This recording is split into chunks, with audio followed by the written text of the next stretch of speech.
তারা ইতোমধ্যেই বলিউডে তৈরি করেছেন নিজের শক্ত অবস্থান। শাহরুখ খানের সঙ্গে জওয়ানে জুটি বেঁধে জিতেছেন দর্শকের মন। এবার তিনি পর্দা শেয়ার করতে চলেছেন বলিউড ভাইজান সালমান খানের সাথে। ভারতীয় গণমাধ্যমের তথ্য অনুযায়ী বড় বাজেটের সিনেমা নির্মাণ করতে যাচ্ছেন দক্ষিণের জনপ্রিয় পরিচালক ভামসি পেইটপাল্লি। সেই সিনেমাতেই সালমান খানের বিপরীতে নায়িকা হিসেবে দেখা যেতে পারে নয়নতারাকে। আনুষ্ঠানিক ঘোষণা না আসলেও জোর কদমে চলছে গুঞ্জন।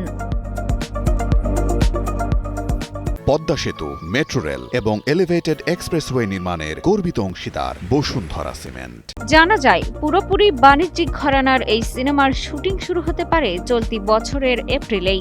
সবকিছু ঠিক থাকলে মুক্তি পাবে 2027 সালেই। পরিচালক ভামসি এর আগেও উপহার দিয়েছেন বেশ কিছু সফল সিনেমা। তার পরিচালিত মহর্ষি সিনেমা জিতেছে জাতীয় চলচ্চিত্র পুরস্কার।